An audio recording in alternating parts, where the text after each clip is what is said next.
Ok, gente, que bom contar com você, com a sua presença aqui, para nós conversarmos sobre a Escritura.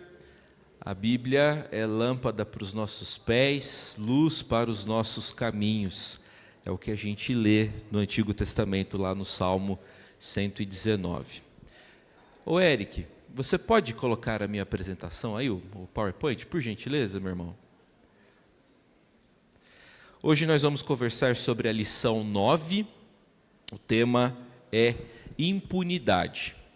Isso absolutamente não faz parte da nossa realidade, a impunidade assim é uma coisa hipotética, a nossa sociedade não vem sofrendo com isso, não é? Infelizmente vocês entenderam a minha ironia. O tema da nossa revista é fé em meio ao caos. Nós temos vivido dias difíceis e caos é uma palavrinha que descreve bem muitas das nossas circunstâncias. Temos experimentado um caos no que diz respeito à questão dos valores, dos costumes, um caos no que diz respeito às questões relacionadas à economia, um caos em diversos departamentos da nossa sociedade. Entretanto, a aflição não suspende a necessidade de sermos homens e mulheres de fé. Tá? Eu queria muito que você guardasse isso dentro do seu ser, dentro do seu coração. A dificuldade não suspende a necessidade de fé, a necessidade de santidade, a necessidade de consagração ao Senhor. Às vezes a gente pensa incorretamente que qualquer dificuldade suspende as vontades de Deus para nós, de modo que a gente fica liberado para fazer o que a gente quer. Eu estou mal, então eu posso fazer isso. Não é assim não. A fé é para todos os momentos da nossa existência. Entrando mais especificamente no tema dessa manhã, impunidade, meus irmãos, pode ser definida da seguinte forma: impunidade é falta de punição, é falta de castigo.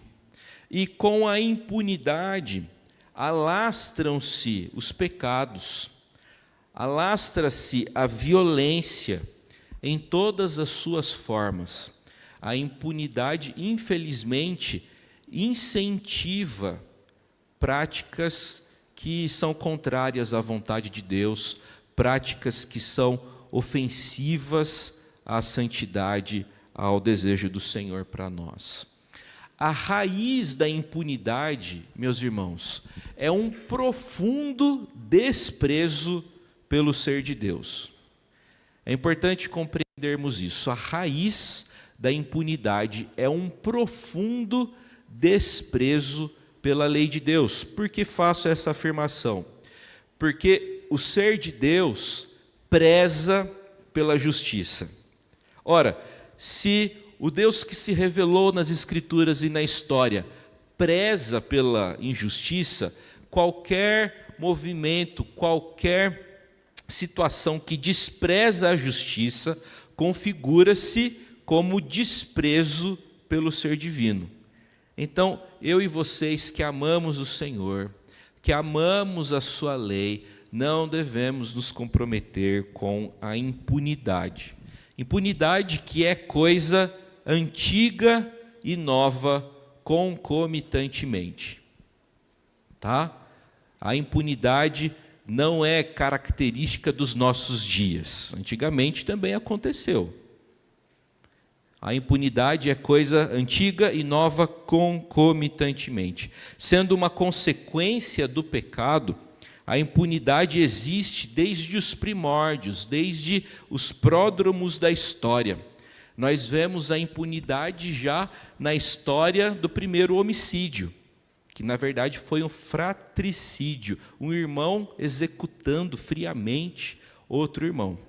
A gente encontra essa história lá em Gênesis, no capítulo 4, quando Abel foi assassinado com requintes de crueldade por seu irmão chamado Caim. O nome Abel, no hebraico, sugere a ideia de sopro, de neblina, que passa rapidamente. Ou seja, o nome insinua já para o fato de que Abel morreu, de certa forma, antes do tempo. A gente sabe que não existe nada fora do tempo dentro do propósito divino. Entretanto, o Senhor não deseja que outra pessoa assassine ou execute outra. Tá? E aí, nós encontramos um texto curioso. Gênesis 4:9. Depois que Caim avançou contra seu irmão, a gente encontra esse registro. Disse o Senhor a Caim: onde está Abel, teu irmão? Ele respondeu: não sei, acaso sou eu tutor de meu irmão? Ele não queria assumir responsabilidades. E lembrem-se também da história. Abel ofereceu do fruto da terra, melhor, não, o contrário, não é? Caim ofereceu do fruto da terra, Abel ofereceu do melhor do seu rebanho. Ele era pastor de ovelhas. E a palavrinha aqui, traduzida por tutor, também poderia ser traduzida por pastor. Então, Caim falou para Deus o seguinte: olha, o pastor é Abel, o Senhor não se agradou, foi do sacrifício dele? Eu não sou pastor como ele era, não. Acaso sou eu tutor? Ou acaso sou eu pastor do meu irmão? Caim queria ficar impune. E nós sabemos que essa impunidade não aconteceu. Mesmo que pessoas fiquem impunes diante dos homens, elas não podem fugir de Deus. Tá? Um dia as contas serão acertadas. A Escritura afirma que haverá o dia do juízo. Olha lá o que a gente lê no Salmo 34, verso 16. O rosto do Senhor está contra os que praticam o mal, para lhes extirpar da terra a memória. Meus irmãos, Deus detesta a impunidade e não a tolera no seio da igreja. Se formos negligentes com a questão da disciplina, se formos negligentes nesse ponto, seremos culpados de enfraquecermos o corpo de Cristo. E nesse sentido, eu queria resgatar com vocês algo da nossa tradição protestante. No período do século XIX, convencionou-se adotar 3 princípios para caracterizar a igreja verdadeira.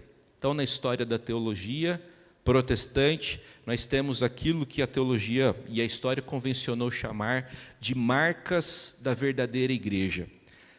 Lembremos-nos de que o século XVI foi um período difícil e de definições, de delimitações entre o catolicismo e as várias expressões do protestantismo que foram surgindo a partir de 1517. Ok? Quais são essas marcas da verdadeira igreja? Os reformadores compreendiam que a primeira marca de uma igreja verdadeira é a pregação fiel da palavra. Então, você quer avaliar uma igreja, se ela é sadia, mudou para uma cidade, precisa escolher uma igreja. O que você vai observar? Ah, tem estacionamento? Tem ar-condicionado? Como é que é a roupa do pastor? Esses não são os critérios que a gente deve observar. O que a gente deve observar é se há ali pregação fiel da palavra. Que é possível você ter todo esse conjunto de coisas que são boas, que são bacanas. Não nego que é gostoso ter conforto, né? Não é errado a gente observar essas coisas, mas esse não pode ser o critério, porque o critério deve ser pregação da palavra. Então, uma igreja verdadeira preza, valoriza pela pregação fiel da palavra. Ok? Segunda marca da verdadeira igreja, os reformadores compreendiam que uma marca da verdadeira igreja era a administração correta dos sacramentos. Então, na tradição dos reformados, na tradição da maioria dos protestantes, há apenas 2 sacramentos.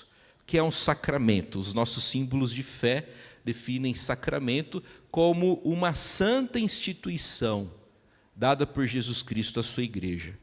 Então, Deus, nosso Senhor Jesus Cristo, verdadeiro Deus, verdadeiro homem, instituiu a ceia do Senhor e o batismo.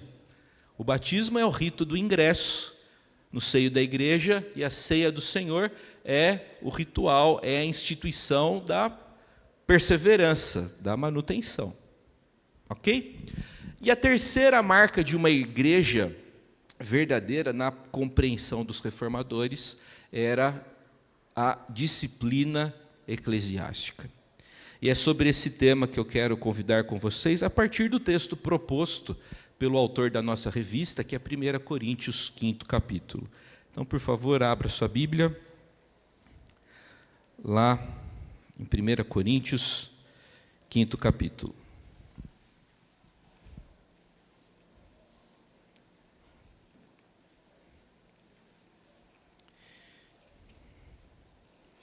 Esse é um texto bastante grave do Novo Testamento.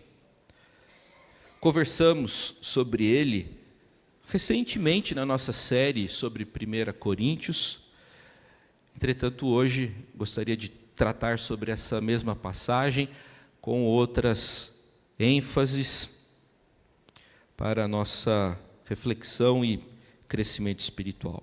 Nós vamos ler de forma alternada e voluntária. O que é isso? Cada um lê um versículo. Então, se você desejar contribuir, faça a leitura de um dos versículos. 1 Coríntios 5, do 1 ao 13. Geralmente se ouve que há entre vós imoralidade, e imoralidade tal, como nem mesmo entre os gentios, isto é, haver quem se atreva a possuir a mulher de seu próprio pai.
Meus irmãos, o apóstolo Paulo recebeu a informação de que os coríntios toleravam em seu meio um caso de grosseira imoralidade. O caso era de uma grosseira imoralidade. Paulo não está interessado em revelar quem espalhou a notícia. no começo de 1 Coríntios, ele afirmou, ele foi claro, quando disse que recebeu informações acerca do estado dos coríntios por meio dos servos da casa de Cloé. Entretanto, esse fato aqui específico, ele não informa quem foi que revelou a notícia. Ele apenas declara o fato, e o fato aparece lá no verso 1. Há entre vocês quem se atreveu a possuir a mulher de seu próprio pai. A discussão dos primeiros 4 capítulos avança para uma confrontação direta acerca de um problema específico. Nos primeiros 4 capítulos, Paulo tratou sobre a desunião, sobre o orgulho, sobre o secularismo dos cristãos coríntios, mas agora tudo isso avança para o tratamento de um caso específico. Paulo quer confrontá-los acerca de um fato muito grave. Um homem se relacionava intimamente com a mulher de seu próprio pai. Paulo reage com gravidade ao caso. Paulo adverte a comunidade de Corinto a proceder de forma semelhante. Ou seja, a Escritura está nos ensinando a enfrentarmos o pecado. Não podemos tolerá-lo, não podemos conviver com ele, não podemos fazer vista grossa. Que outro resolva. Nem é tão grave assim, tem gente que faz pior. Nós não devemos compactuar com o pecado. O pecado não pode ser ignorado, não pode ser relativizado. Ele precisa ser enfrentado. E veremos nessa manhã, a partir desse texto, que nós enfrentamos o pecado a partir de um processo que é constituído de 3 elementos, sendo o primeiro a identificação, depois o tratamento e, por fim, o distanciamento. Em primeiro lugar, nós precisamos identificar o pecado. E o instrumento que Deus nos deu para identificarmos o pecado é a sua vontade, revelada na Escritura.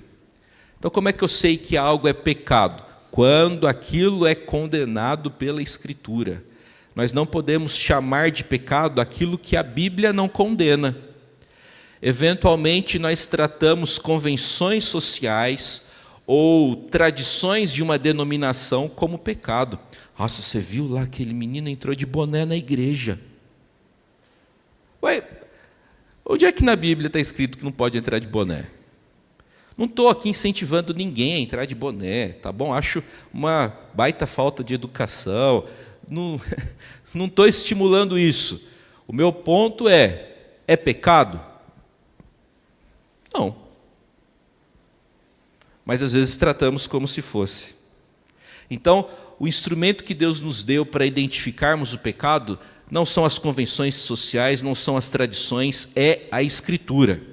E a Escritura claramente diz para nós o que agrada o Senhor e o que o desagrada. A Bíblia, por exemplo, diz que Deus se desagrada do cochicho, da fofoca. Então, isso sim é pecado. Tá? O instrumento que Deus nos deu para identificarmos o pecado é a Escritura. Um membro da comunidade cristã de Corinto se atreveu a possuir a mulher de seu próprio pai. Naquela época, a expressão esposa do pai correspondia à nossa palavra madrasta. Apesar da ausência de conexão biológica, aquela mulher teve contato íntimo com o pai biológico e ainda vivo daquele rapaz. Então, uma situação absolutamente inadequada. Ou seja, o que acontecia na cama daquele casal não era intimidade, não era paixão, não era amor, era pecado.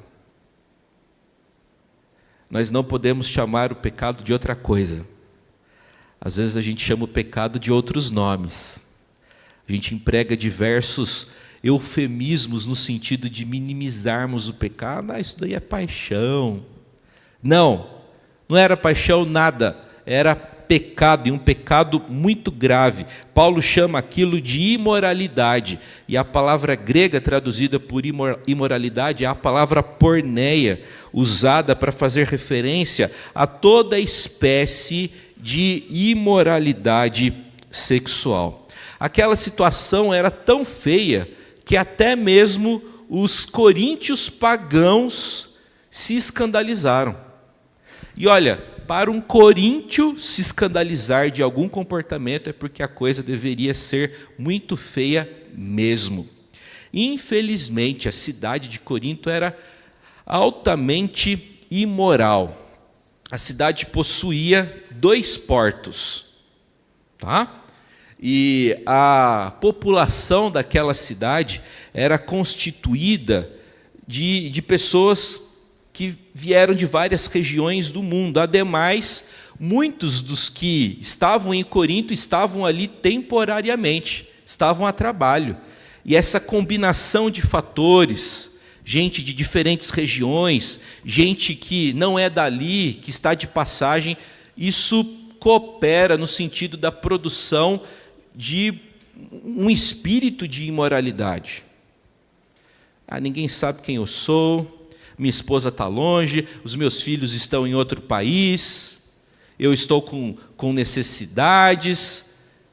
Todas essas coisas cooperaram tragicamente no sentido de fazer com que Corinto fosse uma região, uma cidade altamente imoral. Corinto se tornou sinônimo de deboche, bem como de corrupção espiritual. O templo de Afrodite, a deusa grega do amor, estava localizado em Corinto, e cerca de 1000 sacerdotisas, na verdade prostitutas cultuais, ofereciam seus serviços de manhã, de tarde e à noite. Tá?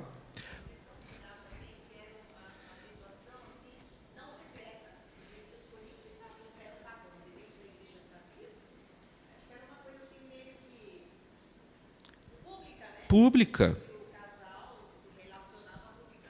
Sim. Sim. Exatamente. Não tiveram a preocupação de esconder. Antigamente, casais de namorados crentes escondiam as coisas que faziam, eventualmente, né? Se já adiantavam coisas típicas da vida de casado, hoje em dia, às vezes, colocam na internet. Estou viajando aqui com a namorada, com o namorado. Né? Infelizmente. Boa observação, viu, Lourdes? É isso daí mesmo. A coisa era pública. E Paulo reage a essa situação considerando esse fato, o caráter público da coisa. Tá? Essa é uma questão importante. Por exemplo, o nosso código de disciplina estimula o conselho da igreja, quando vai tratar com a questão de uma falta, a observar se o caso é público ou velado. Dependendo da situação, a coisa é tratada de forma velada. Nossa, faz tempo que o conselho da igreja não traz para a gente aí o resultado de um tribunal, um irmão sendo disciplinado. Meu irmão, não é porque isso não está sendo comunicado que o conselho não está tratando. Porque muitos dos casos são tratados de forma mais velada. O fato não se tornou notório e, nesse contexto, é possível uma abordagem mais velada.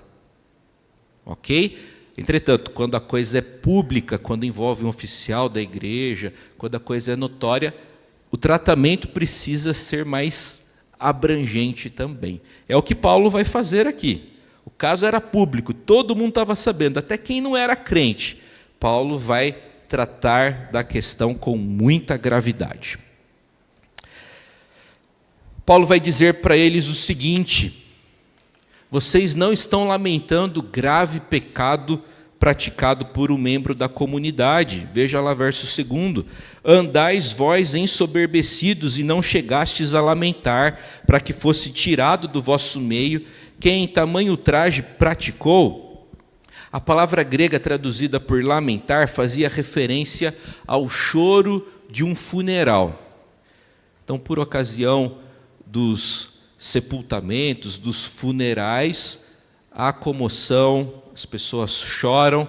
A palavra que Paulo emprega aqui é a mesma palavra empregada para choro num funeral. Porém, em vez de chorar, os coríntios assumiram uma outra posição. Paulo vai dizer que eles estavam ensoberbecidos.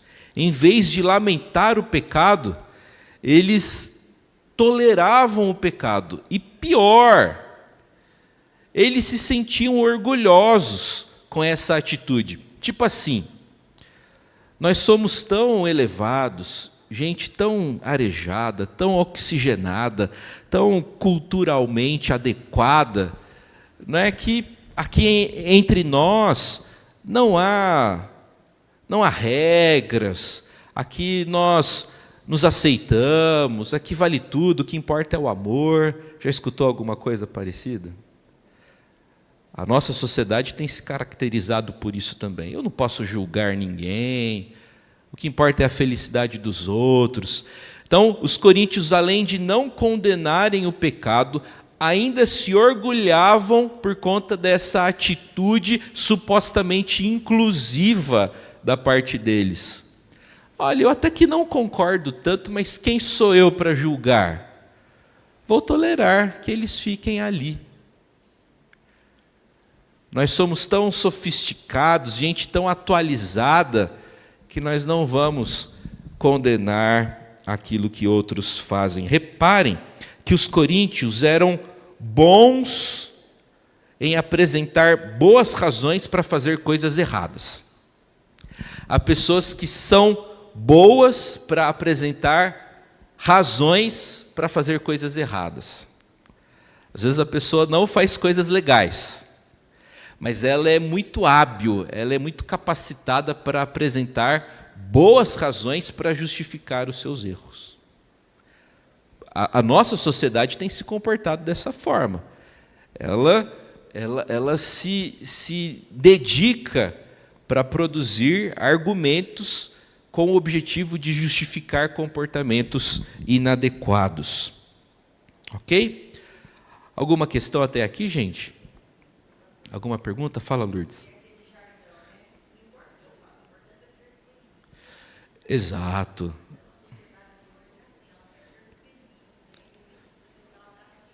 É verdade. Eu quero ser feliz, eu mereço ser feliz. Então, como eu mereço ser feliz, eu não posso honrar os votos que fiz. Eu preciso de um novo marido, eu preciso de uma nova esposa, eu não vou honrar os compromissos assumidos, tudo em nome dessa tal felicidade, que curiosa e tragicamente não chega. Há pessoas que estão procurando, parceiro após parceiro, essa tal felicidade e não vêm a encontrando. Não é mesmo? Paulo fala a verdade. Paulo chama o incesto de imoralidade. Então, pare de chamar o pecado de escolha, de alternativa. Pecado é pecado. Vamos lá, prosseguindo. O apóstolo Paulo nos incentiva a tratarmos o pecado. Identificado o pecado, ele deve ser tratado. Nos versos 3 a 5, Paulo descreve um processo de disciplina. E ele escreve como se estivesse presente, como se fosse o presidente da Assembleia, que vai punir o faltoso. Apesar de encontrar-se distante geograficamente, Paulo escreve como se fosse o presidente daquela Assembleia. E ele emprega verbos no tempo perfeito, sugerindo dessa forma finalidade. Olha lá o texto. Eu, na verdade, ainda que ausente em pessoa, mas presente em espírito, já sentenciei, como se estivesse presente, que o autor de tal infâmia seja, em nome do Senhor Jesus, reunidos vós e o meu espírito, com o poder de Jesus nosso Senhor, e entregue a Satanás para a destruição da carne, a fim de que o espírito seja salvo no dia do Senhor Jesus. A ordem para entregar alguém a Satanás encontra paralelo em uma outra epístola escrita por Paulo. Lá em 1 Timóteo, verso 20 do capítulo 1, nós lemos: dentre estes se contam Himeneu e Alexandre, os quais entreguei a Satanás para serem ensinados a não blasfemar. Essa expressão, entregar a Satanás, parece assim muito complexa. Isso daqui é o... Não é exorcismo, é... Quando coloca alguém para fora da igreja? Excomunhão.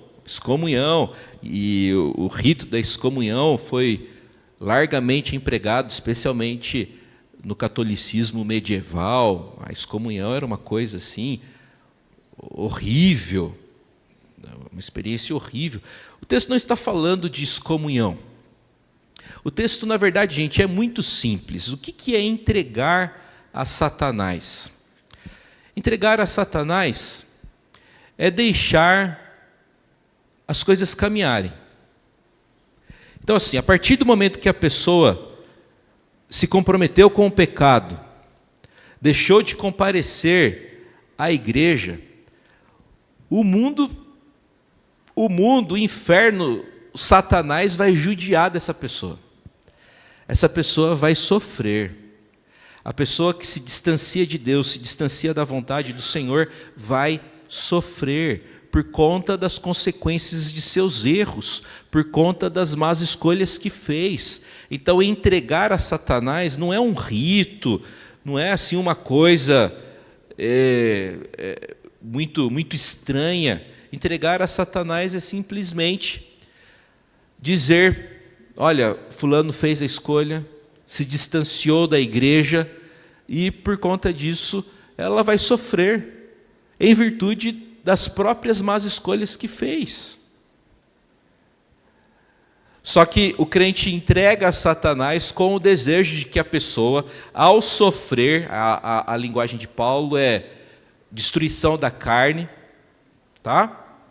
A fim de que a pessoa sofrendo venha ao arrependimento, a fim de que seja salva no dia do Senhor Jesus. Parece assim uma coisa de outro mundo, mas não é. É coisa que quem caminha na igreja há mais tempo já viu diversas vezes, infelizmente. Como a gente canta: quantos que corriam bem, de ti longe agora estão. Nós conhecemos diversas pessoas que estavam aqui, nos nossos bancos, que experimentaram coisas profundas da parte do Senhor e que se distanciaram. E olha, a sabedoria bíblica ensina que a pessoa que tem experiência com o Senhor e que se afasta, esse segundo estado é muito pior do que o anterior. A pessoa que tem vida com o Senhor, que tem contato com a igreja, com essas bênçãos, quando se afasta, ela se afunda para valer.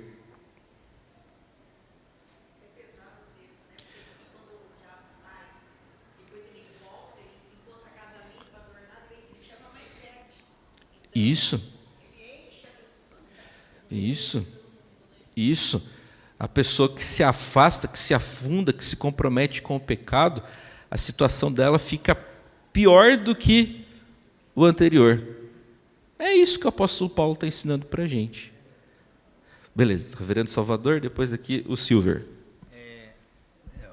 Eu acho que se aplica, lá em João, quando ele fala, que aquele que está que não deve orar por aquele que está em pecado para a morte. Não é? Porque, na verdade, ele está morrendo espiritualmente. Não é? E aí, quando você entrega essa pessoa a Satanás, na verdade, ele vai sofrer amargamente. Não é? E aí, sofrendo, ele pode voltar aos braços de Cristo, como o Senhor falou. É isso aí. A expressão entregue para Satanás para a destruição da carne, destruição não significa aniquilação, não significa extinção, mas é tirar do convívio da igreja, porque o convívio da igreja, na igreja com os crentes é que muitas vezes nos mantém de pé, né? Se a pessoa sair da igreja, ela vai estar sujeita a todo tipo de ataque de Satanás e, com certeza, vai sofrer uma pena grande, né? Então, essa questão da impunidade, pastor, se a gente olhar, toda essa cultura em que estava a igreja de Corinto, né? Por isso que tem a expressão korintozonomai, que significa uma expressão depreciativa, porque toda aquela cultura grega que era muito influente na questão da liberdade sexual, todas aquelas os costumes da época, né? E, com certeza, a igreja aí, no caso, ela tinha conhecimento já lá do Antigo Testamento da história de Rúben, que era o filho mais velho de Jacó, que se deitou com uma das esposas de Jacó, que era uma das servas de Raquel, que era a mãe de Dan e de Naftali, que era Bila. Então, teve esse caso lá no Antigo Testamento, e dentro aqueles procedimentos de bênçãos e maldição, lá em Deuteronômio, fala que maldito é aquele que se deitar com a sua madrasta, né? Então, não era um caso que ele era desconhecido, mas, infelizmente, entrou na igreja e serve como exemplo para nós hoje em dia. É isso aí, Silvestre. Boas contribuições dos irmãos. Então, eu queria que vocês compreendessem que o texto não está falando de uma coisa assim, muito atípica, de difícil compreensão. Na verdade, a gente já viu essa história inúmeras vezes.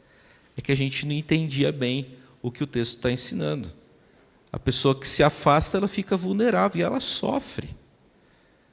E há muitos que estão aqui, inclusive, que passaram por isso, que ficaram distantes um dia, ficaram distantes durante um tempo, sofreram, e o sofrimento, apesar de sempre ser ruim, eventualmente pode produzir frutos doces, que levam a gente ao arrependimento. É isso que o texto está tratando. É muito rápido. A história do filho pródigo é mais ou menos isso. Quando ele estava no mais profundo sofrimento, veio à tona o quê? Eu quero voltar. O estado de antes era melhor do que esse que eu estou agora. Boa lembrança. Nossa irmã recupera aqui aquela passagem comovente de Lucas 15. O pródigo saiu e, de repente, todo mundo o abandonou depois que as riquezas foram embora. E como que é fácil gastar dinheiro, né, gente?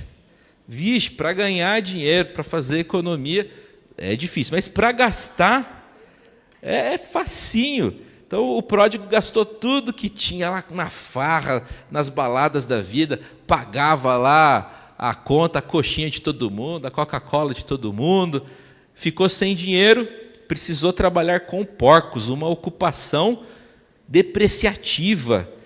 E ele desejou comer do que os porcos do seu pai comiam. Então, o sofrimento foi desagradável, mas terapêutico na vida desse homem. E essa história tem acontecido aos montes por aí. E é bom quando o sofrimento produz isso. É bom quando o sofrimento é terapêutico, quando a gente muda a partir dessa experiência para melhor, porque é possível também o sofrimento mudar a pessoa para pior, que é aquela pessoa que fica ranzinza, fica amarga. Vocês não sabem o que eu sofri, sofrimento verdadeiro, eu que passei. A pessoa fica assim incapaz de se solidarizar. Essa transformação não é legal, mas a transformação para se tornar mais solidário, aí isso é bacana. Acaba jogando culpa no pastor, no conselho e na igreja, né? E sai da igreja e falando mal da igreja. Verdade. Lá não tem amor e não sei o quê, né? Acontece aos montes essas histórias, né, reverendo? Infelizmente. Tá certo que isso daqui, gente, não é uma autorização para a gente se desinteressar pela vida daqueles que saíram da igreja. Tá? Não, vale a pena. Você encontrou a pessoa, fala e orar por ela. Tenho orado por você. Tá? Esse texto aqui não está querendo promover esse tipo de comportamento, apenas está nos participando dessa realidade. Ok? O apóstolo avança e ele diz: não é boa a vossa jactância, não sabeis que um pouco de fermento leveda toda a massa? A tolerância com o pecado tem o mesmo efeito do fermento. Ontem à tarde eu fiquei meio chateado, a Raquel queria fazer pão, compra fermento para mim. Eu fui lá na padaria, comprei o fermento, cheguei, em vez dela falar obrigado, né? Obrigado. Esse aqui não é o fermento de pão, esse aqui é fermento de bolo, e você pagou o dobro. Falei, não é chata, pensei comigo, né? Faz um bolo então. Eu sempre me confundo que se fermento é pão, bolo. Enfim, gente, por que Paulo falou de... Eu falei, vocês entenderam, ela é uma graça, tá? É que eu tenho liberdade com vocês. Deixa eu me corrigir a tempo, né? Vai que alguém me entrega lá. Como fermento, o pecado também vai penetrando, se enraizando, se infiltrando e influenciando. Enfim, ele contamina toda a massa. Laranjas saudáveis não podem restaurar uma laranja apodrecida. Contudo, basta uma laranja estragada para apodrecer todo o resto. Laranjas saudáveis não restauram uma laranja apodrecida, mas a presença daquela laranjinha podre ali pode prejudicar o resto. O ponto do apóstolo Paulo aqui, reforço, não conviva com o pecado, não se acostume, não tolere aquilo que o Senhor condena.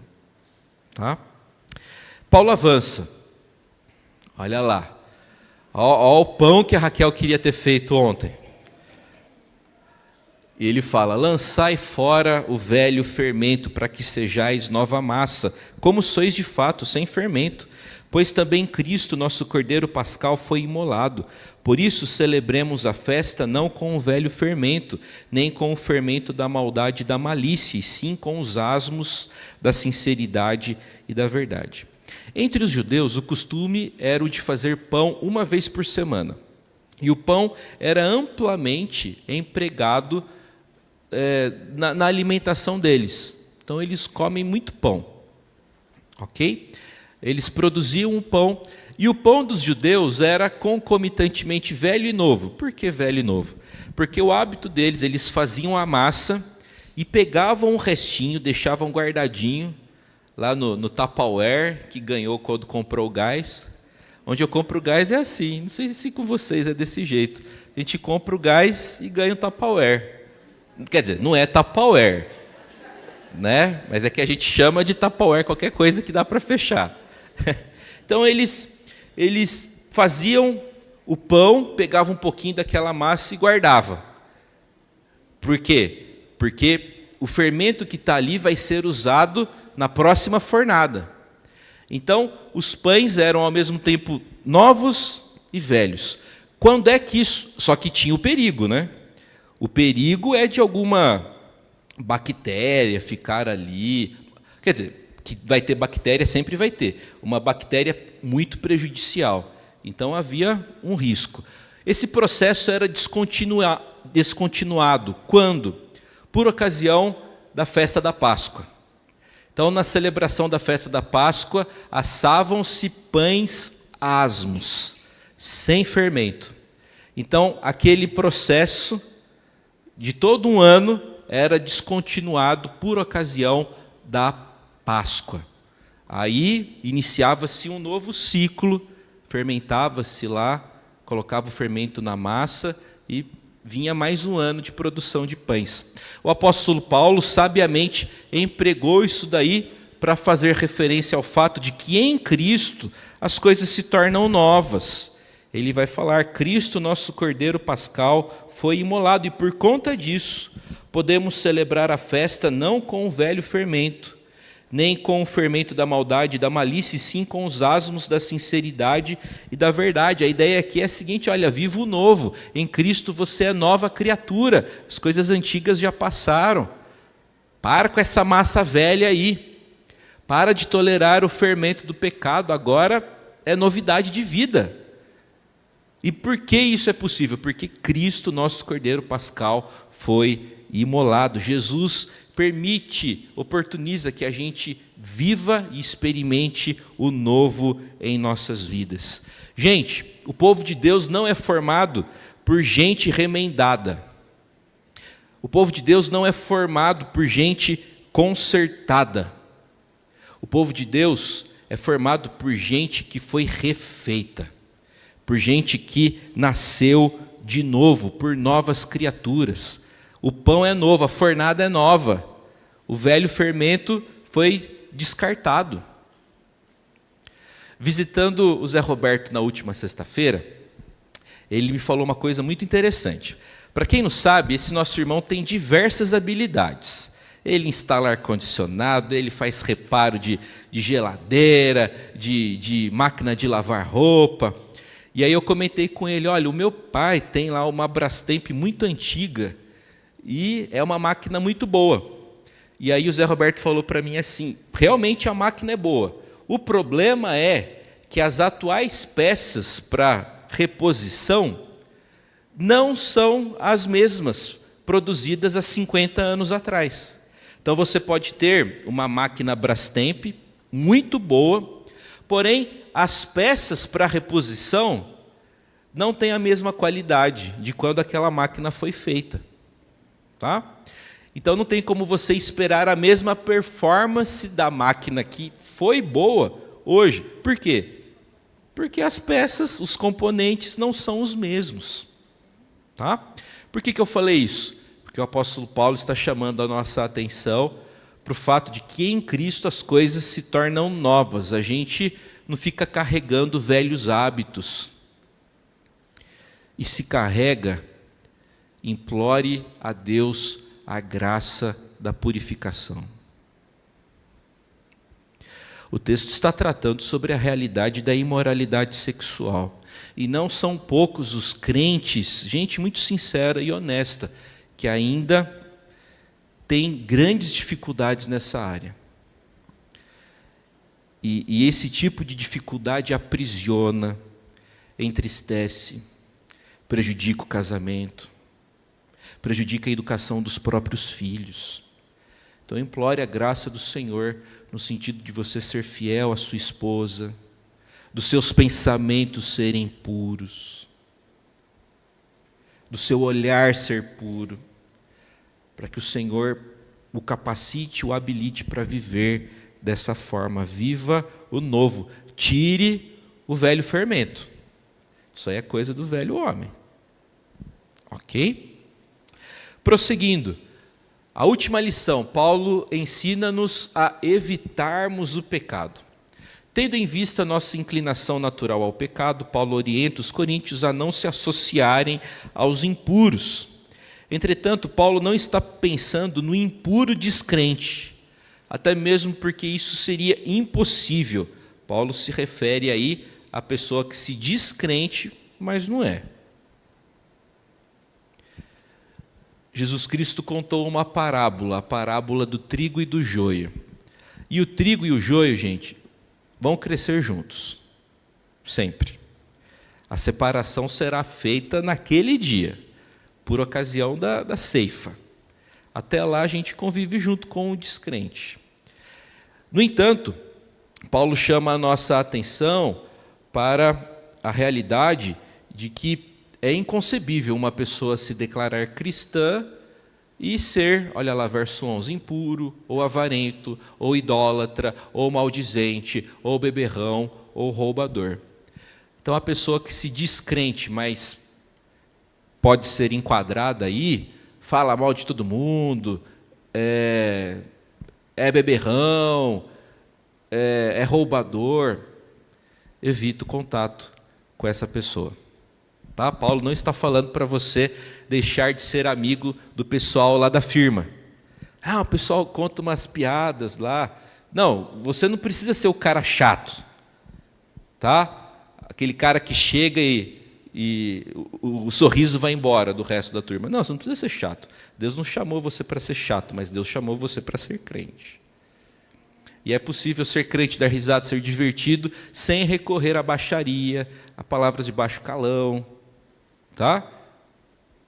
Então, Paulo ensina para a gente evitar o contato com essa pessoa que se declara crente, mas não é, por conta daquilo que faz ou diz. Ou seja, cuidado com as influências, cuidado com as suas amizades. Paulo evolui no sentido de recomendar que a pessoa evite tomar uma refeição junto com essa pessoa, visto que a refeição é expressão de intimidade e de comunhão bastante acentuada.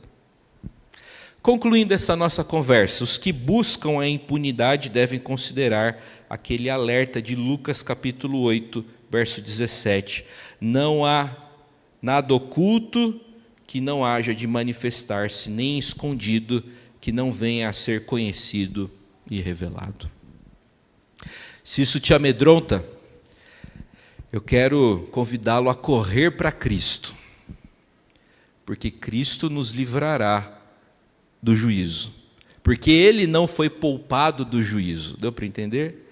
Aquele que não foi poupado do juízo de Deus por conta dos pecados daqueles que Ele representou, crendo nele, nós seremos poupados por conta da graça e da misericórdia de Deus. Corra para Cristo.